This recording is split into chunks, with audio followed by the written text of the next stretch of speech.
Hey friends, welcome to the School of Hard Knocks with Darcie, a place where we become unstuck from trauma and grounded in our healing.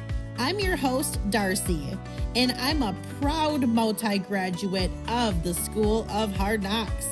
Life has a way of teaching us lessons we never asked for, but here we take those lessons and turn them into healing, strength, and self-leadership. I'm so glad you're here. Let's dive in. Just a quick reminder. This podcast shares personal stories and lived experiences. It's not therapy. It's not counseling or legal advice. If you need professional help, please reach out to a licensed provider. Hey, School of Hard Knocks, class is in session.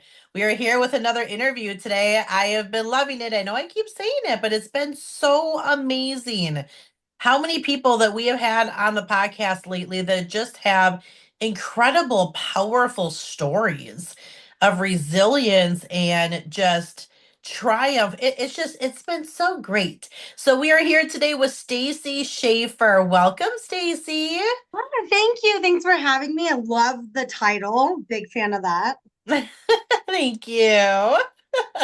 Well, let me tell you a little bit about Stacy. So, Stacy is a licensed professional counselor with over 20 years of experience helping children, teens, and young adults navigate emotional and behavioral challenges. Based in Arvada, Colorado. Did I say that right? Yeah, there's always debate about like how, and nobody wins. Okay. She is the founder and director of Stacy Schaffer Counseling and specializes in both grief and anxiety therapy.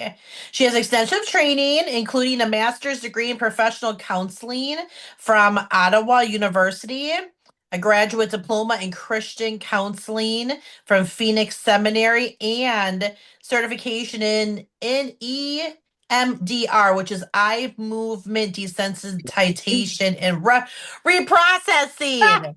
Wow, you said it in one breath. That's impressive. That's why we're saying EMDR.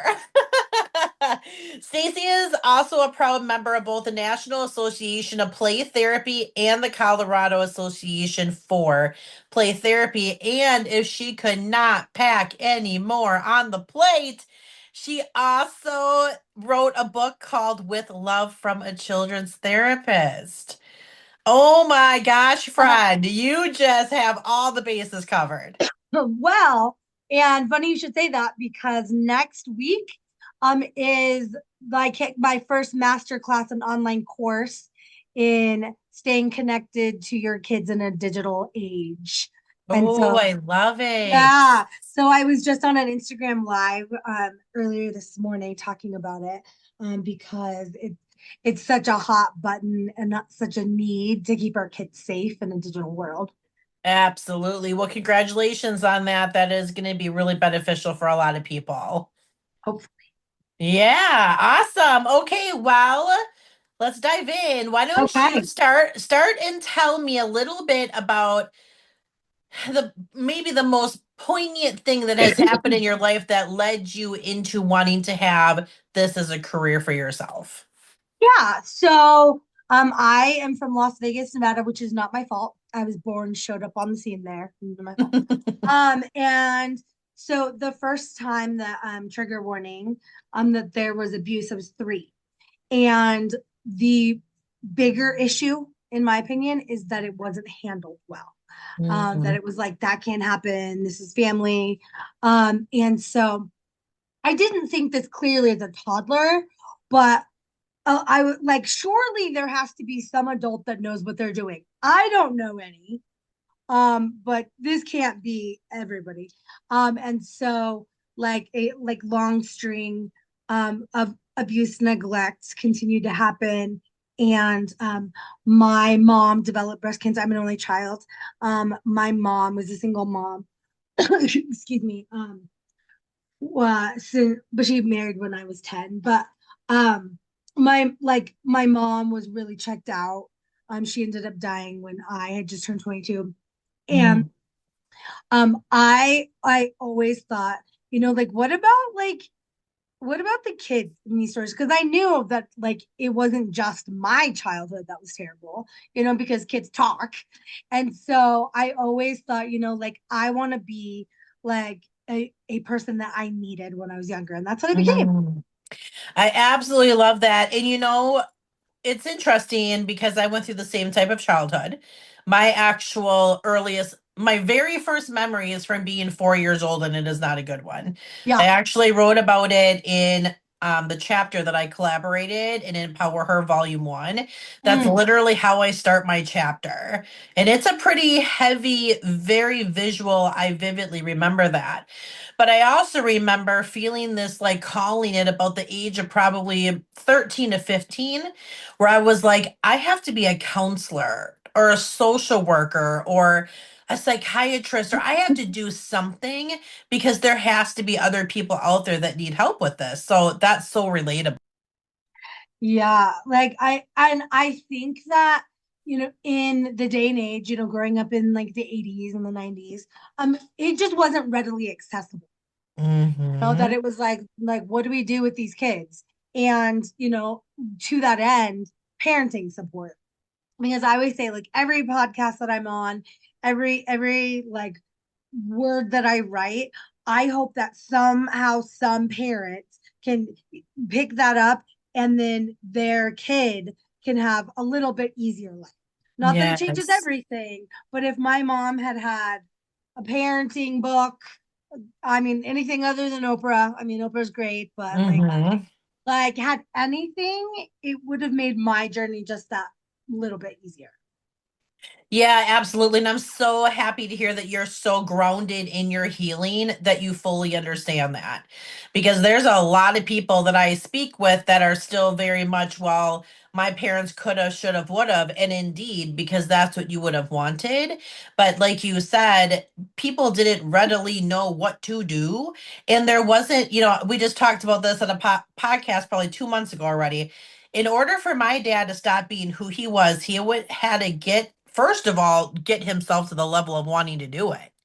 But secondly, open a phone book and go to the yellow pages and scroll through and pick Yes. up one of those things that was connected to a wall and actually call somebody to have Right? the courage.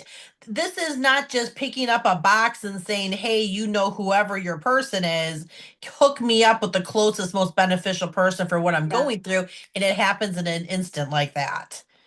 Oh yeah, I mean, absolutely. Like I learned in my childhood that my mom had a really traumatic thing happen when she was 11. She chose the worst timing possible to tell me this, like right before I testified in court. Like, because I get it because Mhm. this thing happened to me. And my mom didn't tell anyone.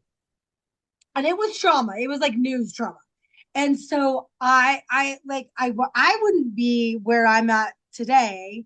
There would be different like milestones along the way. But like had she had the support she deserved and needed for that incident, like I can assure you the trajectory of things wouldn't have laid out. And so I think I'm a big advocate of therapists doing their own therapy. Like I'm solidly continuing to do my work because if you've been outside, it's hard out there, right? Yeah, yeah. And so kids will say stuff to me like, "Do you think I'm crazy because I'm in counseling?" I'm like, "You're grand therapist, and I had a session on Tuesday." Like, I'm Hmm. like, all the good ones are taking care of themselves because we all deserve support.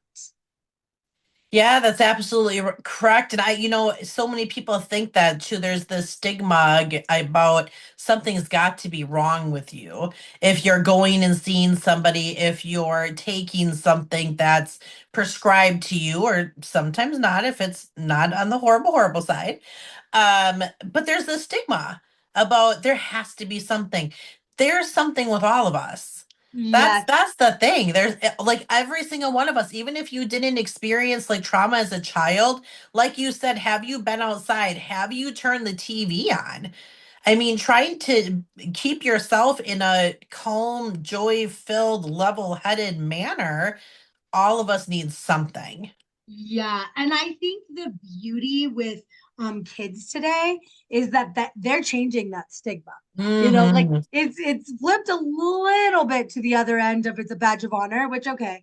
But I think, like we just have more education now and they have access to each other. And so I think that there's awareness of like, yeah, like mental health is legit.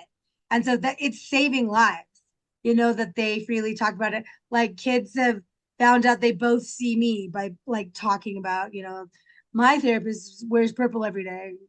And they're like, wait a minute, and so I think that's beautiful because like, the people's lives are being saved by people healing out loud. Yeah, and I like how you said too, going back, that it's a little bit on the side of, is it a badge of honor? Oh yeah. Right? Because that's something that I talk about often too. Like the word like triggered to me makes me want to scratch my skin off. The word is so overused for everything. Somebody sees a cat that is the same color that they used to have their trigger. They stub their toe. It's like there there's people out there that are seriously experiencing a trigger from something. I mean, Yeah. for me, I don't like having to go into the courthouse for any type of situation at all, because I had to go in there and be a part of the whole trial for the man who tried to kill my dad. Oh God. And that's a trigger. See, Yeah. now stubbing my toe isn't like, ooh, triggered. So I actually changed the word because my one ex-friend, because that's a friendship that had to get left in last year because it wasn't healthy. She would say it so often, I'd say, we have to change the word because I can't take it.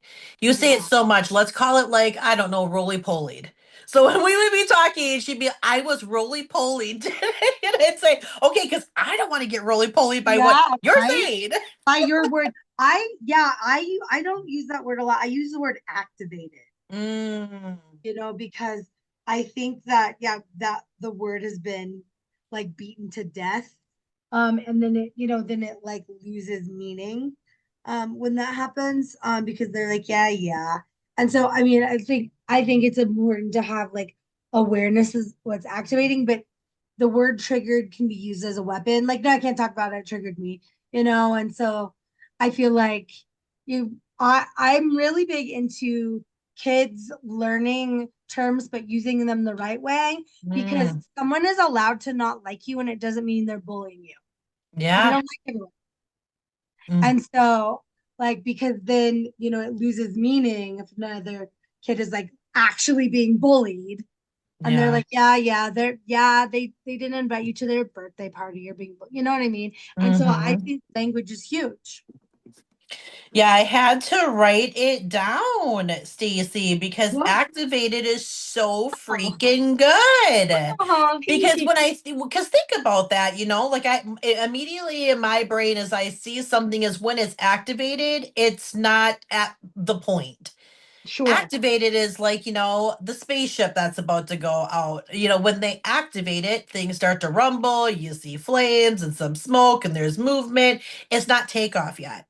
So activated is such a smart way of being like, okay, something has kind of made me feel a certain way, and I know that, and now I'm going to take the proper steps to go from not taking this and escalating it after being Right. activated.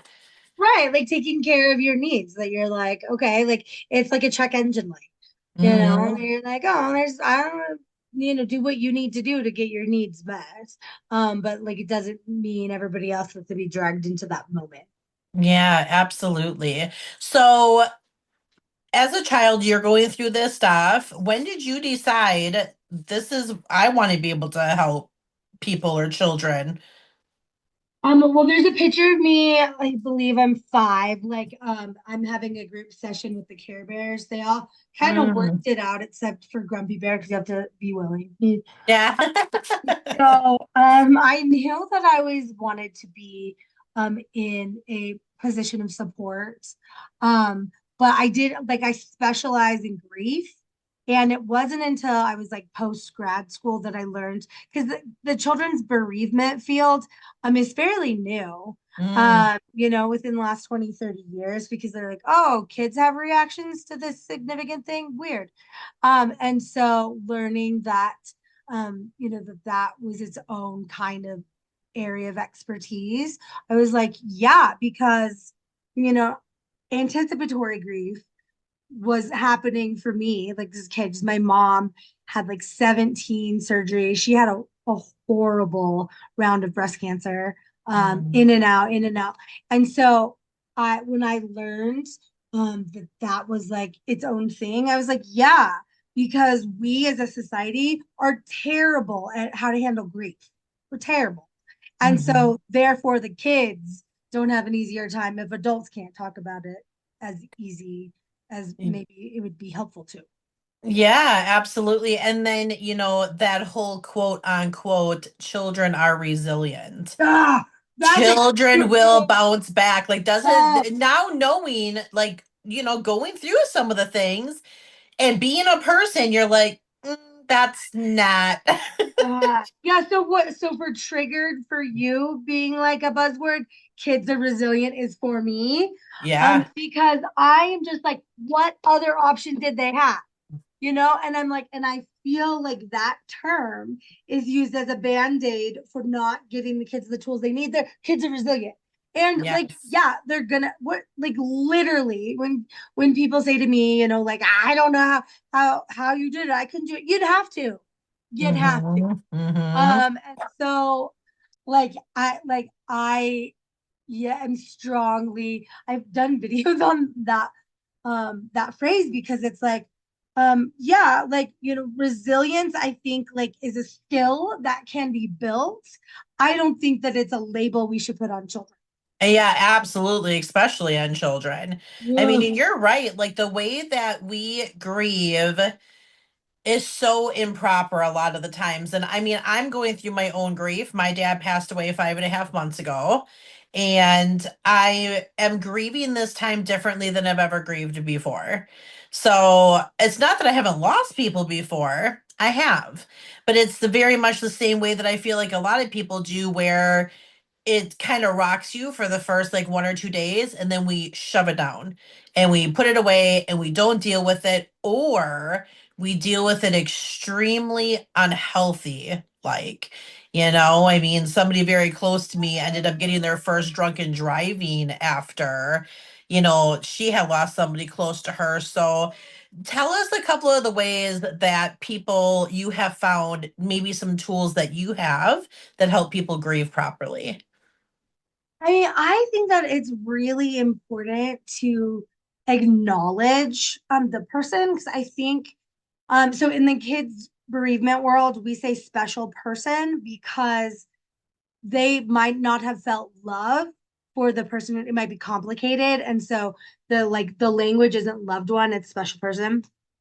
And so I think a lot of times conversations about the special person don't happen because people are like tiptoeing and afraid that that's going to cause more sadness. Like the person's already sad. Yeah. And so I think, I like, my mom, gosh, she died in 2001, so it was a long time ago. But she loved lighthouses and Neil Diamond. Mm, And when friends tell me, like, they, because where do you hear Neil Diamond anymore? Walgreens. Like they'll tell me that like that song played, or they send me a picture of a lighthouse, like that matters to me. That it's like yes. that it's and it doesn't make me sad, like the reality is just sad. And so I think sometimes we do that extra with kids. We don't want to speak the name, and it makes it worse because then it's like that a taboo topic. And then it makes them feel like they can't bring it up because they're gonna make everyone else around them uncomfortable. And so I think normalizing conversations about the special person, bringing them up, like offering to talk about it. Do you want to tell me like anything I don't know about them? Do you, those kind of things? I think that goes a long way. Yeah, I mean, that's so true too, because I mean, I didn't even want to say like grandpa around my own dogs. Because like my dogs were trained that if I said, "Where's grandpa?" they would immediately run to his recliner, and my one little one back here would like jump up and like lick his face. So when he passed away, I was like, "Oh my gosh, I don't even want to say that because I don't want Milo to be like, well, where, Yeah, it's so different." And so I totally understand that. That's such a really great point. You've had some really great information. I can imagine a lot of this is inside of the book that you wrote. Yeah. So it's tell me a little bit pretty. Look, about it's that. pretty. It's I beautiful. I love my book. I'm really into butterflies, and I fought for a butterfly up there. Um, and so the first cover art came back, and they put like a blue butterfly in a white box right here, and I'm like, and so I'm like, how about an orange butterfly landing on a bird? Yeah. Um, and and so, but I am really proud of my book. It is part memoir, and then I was on a podcast that she introduced my book as a guide to not emotionally damage the next generation. And Oh, I loved that so much. Thank you, Jojo. I loved that so much. And so it's part about what I've seen on the other side of the couch for the last 20 years, and some like themes that I've heard and seen. And then parts of my story and like what I needed when I was young. So I love that. Well, where can people find your book and where can they find you? think about me. So stacyschaffer.com, which I'm sure will be in the show notes. And if you go on my website, you can put in your email address and get the first chapter for free. And then there's also a link on the Amazon, Barnes and Noble. I did my own audiobook. I flew to Nashville. Shout out to Nashville Audio Productions. Amazing. I will use it. I am starting to write another book. I'm going to use them again because they're amazing. But you can get that audiobook, which is me not with a little bit better voice. I'm recovering from laryngitis, but on Audible and Spotify. I love that. Well, this has been great. Thank you so much for spending some time with us here Yes. today. Thank you for So having much me. great information. Thank you for having me. You're so welcome. All right, School of Hard Knocks, go and find Stacy on all of the places. So much good information here. I for sure this activated is written down here. Now that is going to be a big one for me. Yay! Yes. Thank you so much for that. Thanks for being here. As always, you guys, healing is possible when you are walking with God. We will see you on the next episode. I'd like to thank you for sharing your time with me today. And I'm so proud of you for stepping into your healing journey. Please share this with every single person that you know. I'm here to make the biggest impact possible, and I can only do that with you by my side. I hope you hit that follow button and you save me to your library so you never miss an episode. We just took another break out of your wall, and remember, with God, healing is always possible. I look forward to seeing you on the next episode.